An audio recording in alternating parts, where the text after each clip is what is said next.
Halo semuanya, jadi hari ini aku mau ngejelasin cara membuat database Odoo. Sebelumnya, perkenalkan nama aku Lutfi Sylvia dari Sekolah SMK Negeri 1 Bandung. Setelah kalian memahami apa itu Odoo dan fitur-fitur dalam Odoo, dan kalian kali ini akan belajar mengenai membuat database Odoo. Nah, apa aja sih isi dalam database Odoo? Yang pertama yaitu data perusahaan, seperti nama perusahaan, dan data-data yang dibutuhkan oleh perusahaan. Yang kedua, data pengguna. Data pengguna ini digunakan untuk mengakses akun sebuah perusahaan. Dalam satu website Odoo bisa dalam mengakses beberapa perusahaan, dan dalam perusahaan itu bisa digunakan oleh pengguna lain. Yang ketiga yaitu mengkonfigurasi, dilakukan oleh admin IT di sebuah perusahaan.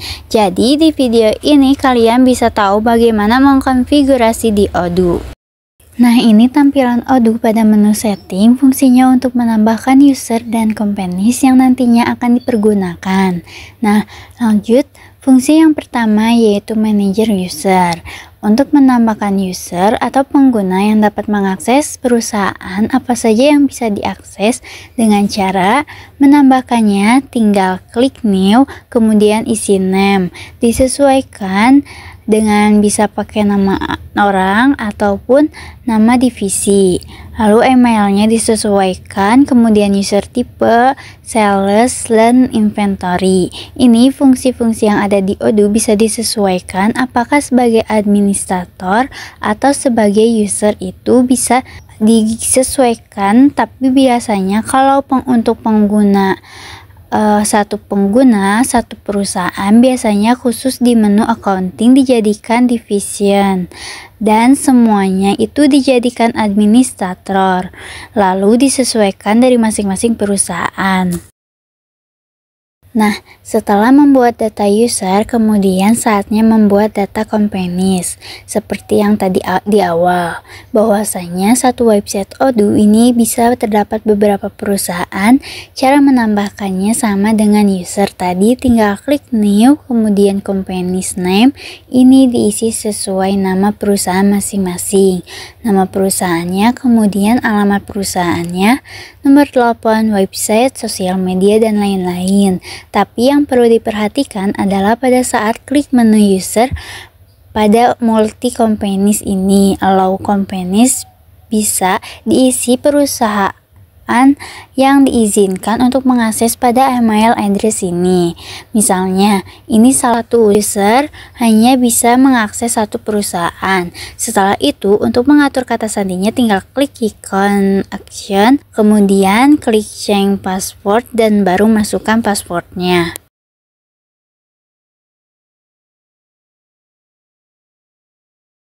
Kalian bisa pergunakan untuk mengakses email address.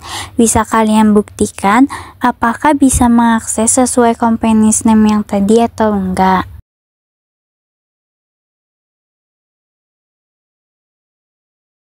Kalian bisa pergunakan untuk mengakses email address. Bisa kalian buktikan apakah bisa mengakses sesuai companies name yang tadi atau enggak.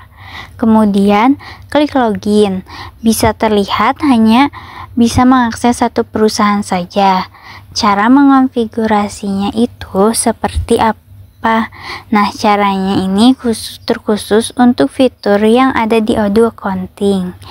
Kita bisa lihat bahwa fitur yang ada di accounting, terkhususnya chart of account ini tidak muncul. Nah, caranya tuh kalian harus mengkonfigurasi pada saat di setting. Sebetulnya, konfigurasi yang ada di setting ini harus diakses oleh admin holding IT sebelumnya. Jadi, sebelum mengakses untuk penggunaan di setiap satu perusahaan satu pengguna ini harus diatur oleh admin holding IT. Nah, kemudian masuk ke akun admin holding IT. Nah, jika sudah, pemilihan perusahaannya bisa diklik untuk mengonfigurasi. Nah, caranya klik fitur yang dibutuhkan ini sebuah bentuk konfigurasi. Sebetulnya konfigurasi yang seperti ini bisa dipraktekkan oleh siapa saja.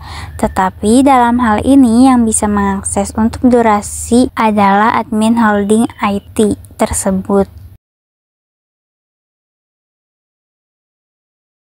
Untuk memunculkan chart of account-nya itu harus diaktifkan physical country-nya terlebih dahulu. Nah, yang lainnya ini hanya diceklis sesuai kebutuhan perusahaan. Jika sudah, lalu klik save, kemudian masuk lagi ke akun satu user satu perusahaan yang sebelumnya belum terkonfigurasi.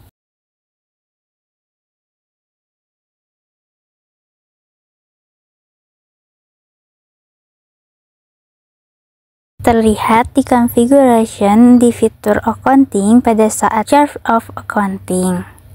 Nah, pada IT holding yang bisa mengkonfigurasi harus diperhatikan apa saja yang konfigurasi agar bisa diakses secara benar oleh pengguna di setiap perusahaan. Yang pertama adalah fiscal relation. Ini bisa diisi dengan nama negara di sebuah perusahaan. Misalkan perusahaan di Indonesia. Nah, berarti physical relation-nya juga Indonesia. Kemudian sales tax-nya dan purchase tax-nya disesuaikan dengan kebutuhan perusahaan. Yang terpenting adalah physical country-nya Indonesia, kemudian currency-nya IDR, dan disesuaikan dengan di mana letak perusahaan tersebut berdiri. Terus perusahaannya ini mata uangnya bisa disesuaikan dengan mata uang seperti dolar atau rupiah Indonesia.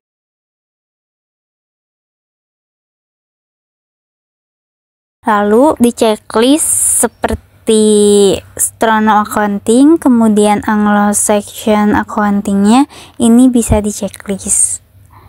Lalu kita save, coba lihat di menu accounting. Pada fitur accounting sudah muncul hasil konfigurasinya. Kita bisa lihat yang paling terlihat adalah pada saat chart of account. Akun yang tadinya tidak ada jadi ada.